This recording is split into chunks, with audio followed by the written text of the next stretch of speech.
Hi everybody, Joe here from SHUTTERSPEAK Photography. Very nice to see your smiling faces again here on YouTube. So, as a Nikon Z camera system shooter, you may be a little bit frustrated by the lack of native Nikon Z mount lenses from the major third-party providers. You know, Tamron and Sigma, and since the major players are noticeably absent, in comes Viltrox. Viltrox has reverse engineered the Nikon Z mount and is now filling the void with inexpensive quality lenses. And as such, I have spent the last few weeks photographing all sorts of things with the Viltrox 35mm f1.8 autofocusing prime lens. So stick around and I'll tell you if this very reasonably priced lens is worth your money. But before we get started, I'd just like to say thank you for watching. I appreciate you being here. And if anything in this video helps you out, please help me out by hitting that subscribe button. It's something that you could do for me as a way of thanking me, and best of all, it's free. So let's unbox this lens, take a look what's in the box, and then we'll go through some specifications and we'll look at some sample photos and we'll see if this is a lens that's worth your consideration. Let's get started. Okay, so let's take a look at what's in the box. So here we have the box itself as sent by Viltrox. And first thing right at the top, a little silica gel, don't eat that. A lens carrying pouch, again, of course I would prefer a case, but you get a pouch. A brief instruction manual. A warranty card from Viltrox. And now let's take a look at the lens itself. And here it is. So the first thing that I noticed about this lens is that it is very well constructed. It's all metal, with the exception of the lens caps, of course, and the body cap and the lens hood. But aside from that, it seems very well constructed, and I was very pleased with the build quality. And there you can see the back of the Nikon Z mount, and it's a good looking lens as well. It's a all black lens with some nice touches of red that you'll see in there.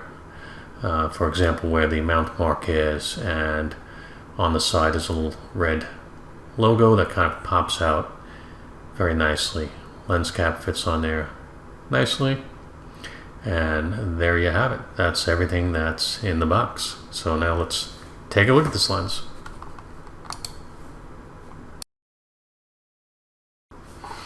Okay, so let's take a look at some of the system specifications for this lens.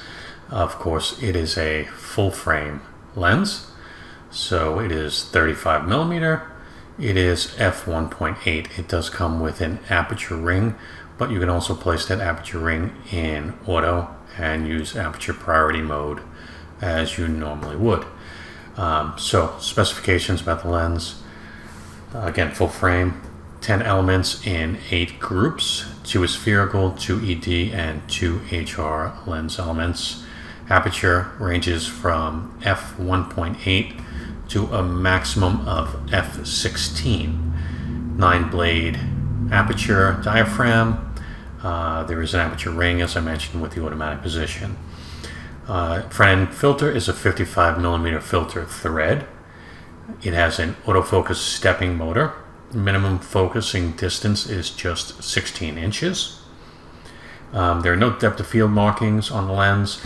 Size and weight, 3.5 inches long, 2.8 inches wide, and only 13 ounces or 370 grams if you prefer. Okay, it also has a micro USB port on the back of the camera to do firmware updates, which is certainly welcome. No need for something extra like the Sigma dock or something like that to do firmware updates.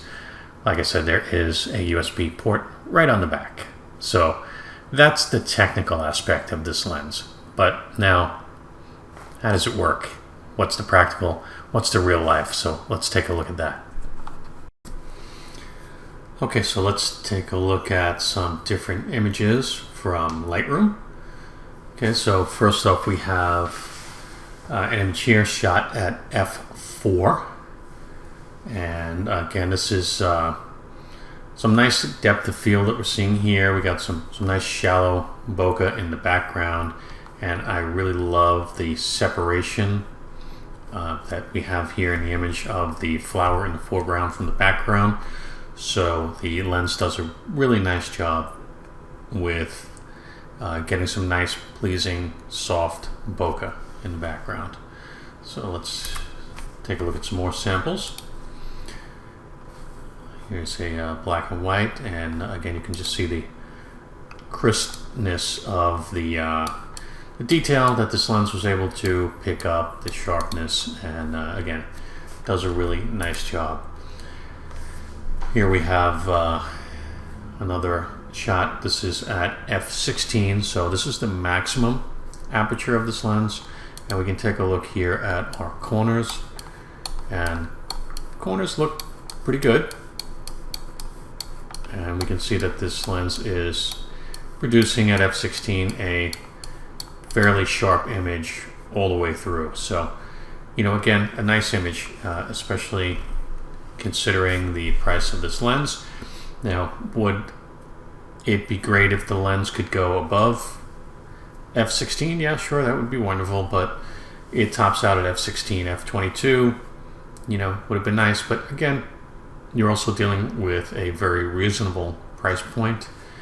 This lens right now retails at $399, and if you are a Nikon Z shooter, you know that $399 is a very reasonably priced lens. So let's take a look at what else we have here.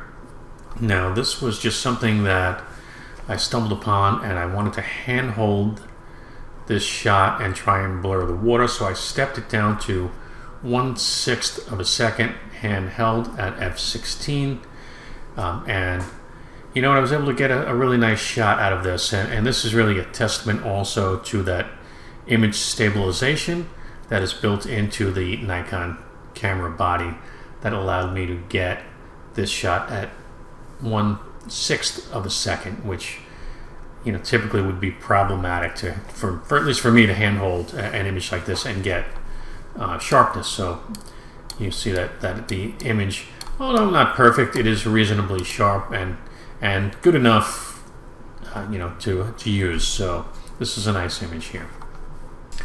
Okay, so let's take a look at the next image here.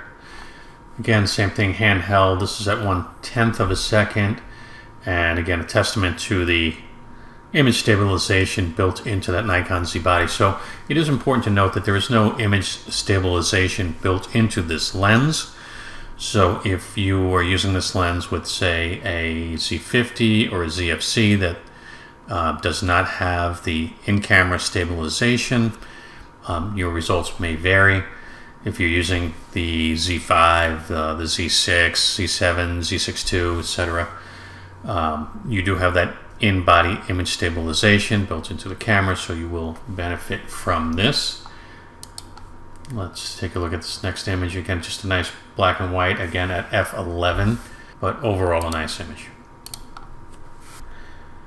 And again, here we are at f1.8, so stepping all the way down, and you see the really beautiful bokeh in the background that the f1.8 lens can produce, and we are able to get some really great separation again with the plant that's in focus, the yellow flower that's in focus here in the foreground. Real nice image separation there produced by the lens, and you know, we're really just able to get a nice overall image. Again, here real nice separation as well of the object that's in the foreground that is the focus point. Okay, this is at f5.6. And let's take a look.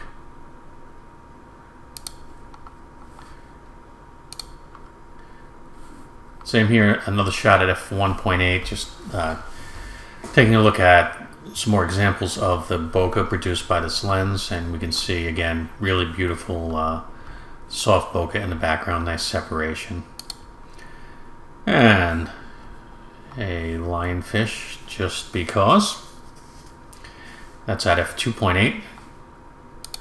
Couple of manatees, just because manatees are awesome and I love them, so we have to throw some manatees in there just because they are amazing and cute and endangered. And here we are again at f2.8, and you can see that shallow depth of field being produced by the lens here at f2.8. Actually, this image is still loading. There we go, there's the image loaded in from Lightroom. But again, you can see that the very shallow depth of field here at f2.8, really just the focal plane being right up here on his nose. But hey, he rolled up, this was at Zoo Tampa, and he strolled on up to the window, and I just kind of had to take the shot. So now this next series of images is just I wanted to see how well the image could do, the lens could do at holding focus. Again, this is f16, everything's in perfect focus, foreground to background, and the camera just does a great job with this lens paired on it of really just keeping perfect focus throughout that series. So it does a great job. Again, a little test of the lines, see if this lens produces some straight lines. Again, on the Z7, lens is producing nice architectural shots here. F13, everything is crisp in focus, and we have nice straight lines.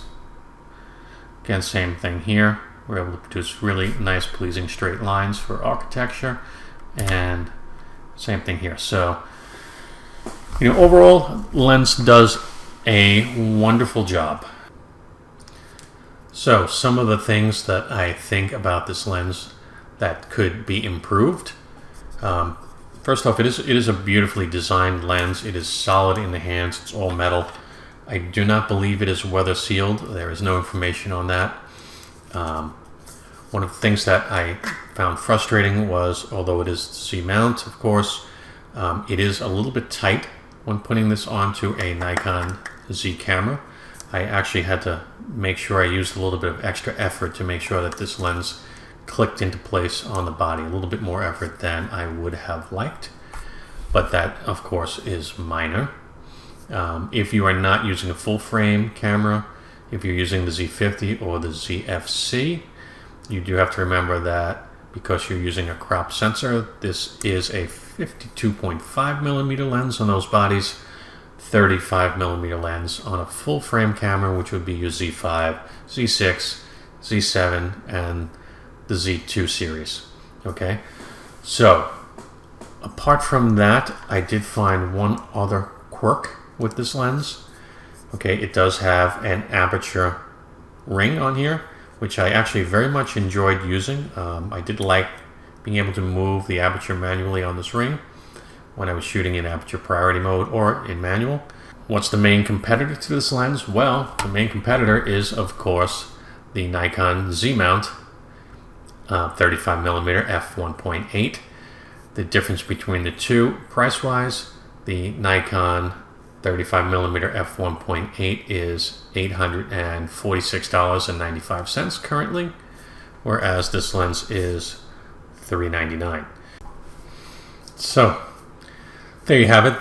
There is my thoughts on this lens.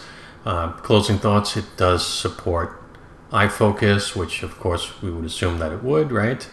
And it is very silent, so it is certainly capable of shooting video without any issues of any sound or anything like that being picked up by the focusing motor.